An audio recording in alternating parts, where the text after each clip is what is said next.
ഈ വിവാഹം കഴിച്ചവർ വിവാഹം കഴിക്കാത്തവർക്ക് അല്ലെങ്കിൽ കഴിക്കാൻ പോകുന്നവർക്ക് കൊടുക്കുന്നൊരു ഉപദേശമുണ്ട്. അളിയാ പെട്ടുപോവേ.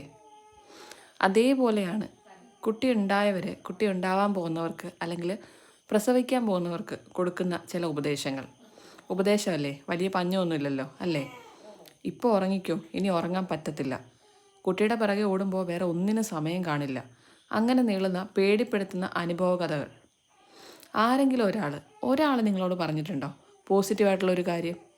ശരിയാണ്, കുട്ടിയെ വളർത്തുന്നതും അതിൻ്റെ കാര്യങ്ങൾക്ക് സമയം കണ്ടെത്തുന്നതും ഒക്കെ ബുദ്ധിമുട്ടുള്ള സംഗതിയാണ്.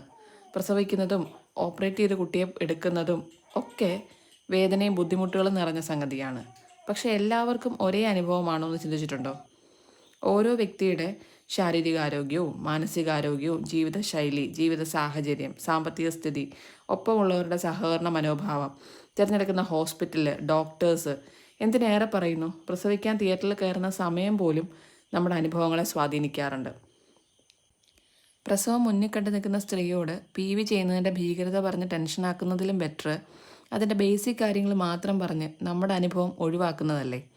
കുട്ടിയെ വളർത്താൻ പോകുന്നതിൻ്റെ ബുദ്ധിമുട്ട് വിവരിക്കുന്നതും ഉറക്കം നഷ്ടപ്പെടുന്നതും കരിയർ പോകുമെന്ന് പറഞ്ഞ് പേടിപ്പിക്കുന്നതിലും നല്ലത് അവരെ അവരുടെ എക്സ്പീരിയൻസ് അനുഭവിക്കാൻ വിടുന്നതല്ലേ? എന്താ ശരിയല്ലേ? എന്താ നിങ്ങളുടെ അഭിപ്രായം?